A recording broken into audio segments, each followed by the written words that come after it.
What's up, guys? Welcome to the Anime Sensei channel. Before we begin, remember to subscribe if you haven't yet, and press that bell icon to stay updated of all the new content we're creating. And beware for the following spoilers.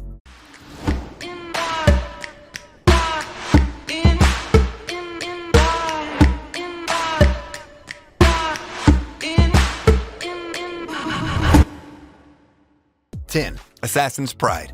I mean, I've heard about honor amongst thieves, but an assassin's pride, that's new for me.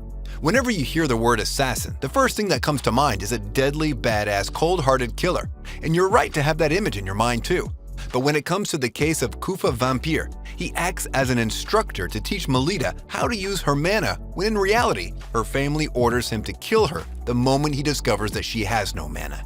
He ultimately decides to abandon his mission and trains Melita whilst protecting her secret from her family and his guild, knowing full well that if the secret is out, his life and hers will be spent. Staring death right into the eyes, Kufa took that path and seems like he won't waver from it.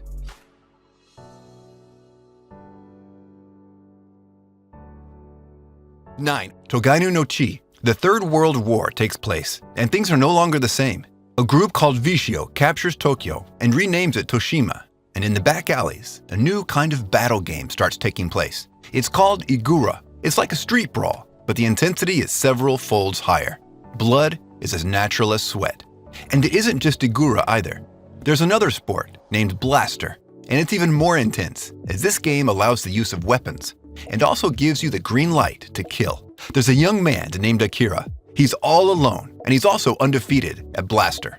However, suddenly he gets accused of murder, and things start going south for him. But a young woman approaches him, and even promises him another shot at freedom. All he has to do is to defeat the king of Igura. But can he?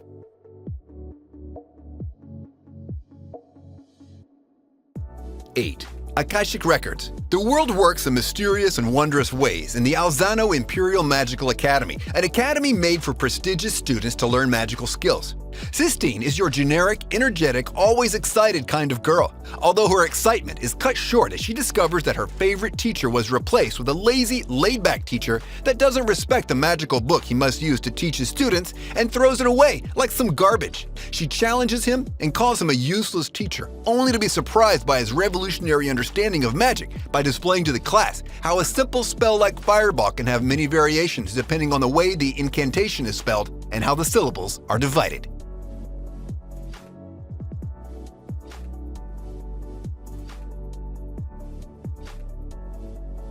7. Cubex Cursed X Curious.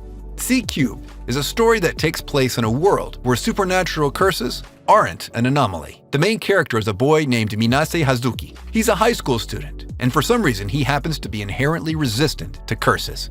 But his life takes an unexpected turn when his father sends him a peculiar black cube. It happens when he wakes up one day. He finds a girl named Fear standing in his kitchen, and of course, she isn't wearing any clothes. It turns out that she's the human form of that cube, and now that she's in Hazuki's possession, it's his responsibility to not only care for her, but also fight alongside her in order to defeat cursed instruments as well as their owners.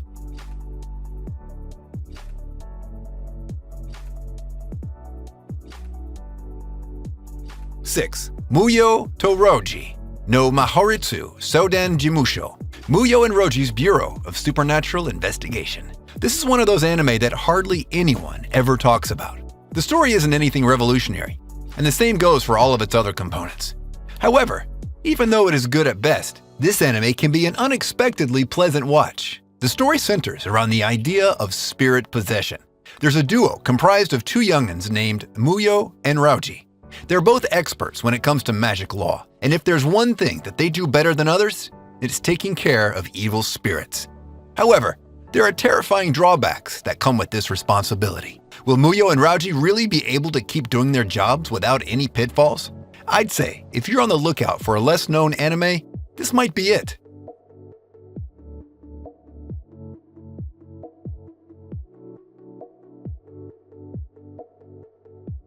5. Kono minikuki mo usukushi. When we talk about a sad story, Takeru must make it on our list. Just when he was a child, his father died and left his mother. And later on, his mother left his kid. Runs in the family, eh? Hence, Takeru wasted his young age being the laziest and unmotivated individual in his area. He doesn't like anyone, not even any girl, except Hikari. However, talking about his powers, he can transform into a different being, which enhances his true powers to superhuman strength. His monstrous strength has been showing a lot of times in the anime, and we got to see some serious action too.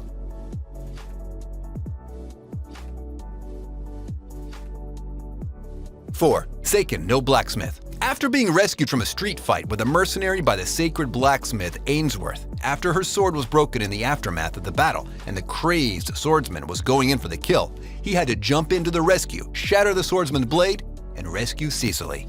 After that fateful encounter, she decided to hone her skills as a swordsman herself, and the best way to do so was under the tutelage of Ainsworth.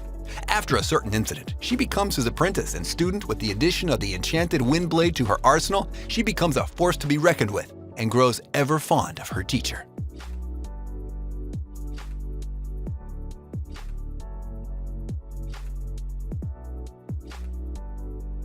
3. Hina Matsuri. This is basically a fun and wholesome anime that you can watch in your downtime. The main character, Hina, is a lazy-ass middle school girl who has the power to destroy whatever she wants. One day, she just suddenly pops up naked in the apartment of a Yakuza. No need to call the FBI. This Yakuza seriously has no interest in underage girls. Rather, it's Hina who bosses him around by threatening to break all of his vases, and then actually breaking them. He ends up taking her in, and also tells her to never let anyone know about her psychic powers. You would love this anime. I also recommend that you read the manga, as the story gets much deeper from where the anime ends.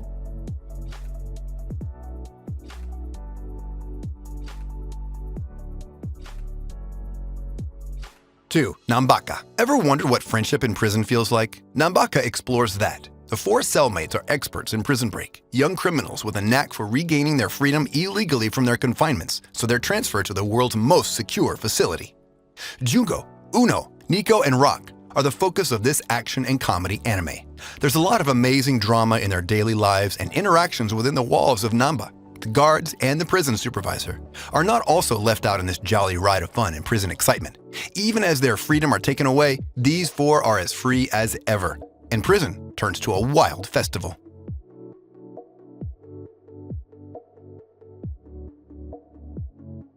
1. K-Project. Yeah, sure, give some angsty teens with lots of anger management issues abilities that can allow them to destroy the world. Because why the fuck not, right? This is exactly what K-Project is all about. And they are kings, and each king has his own set of power skills and entourage, of course, that can share a part of his powers. However, this time, the conflict isn't between the red and blue king anymore. This time, the colorless or silver king joins the fray, and the battle's ahead with the threat of the fire king explosive power to rampage at any given moment and leveling the city. The kings must work on their differences and find a solution for the matter.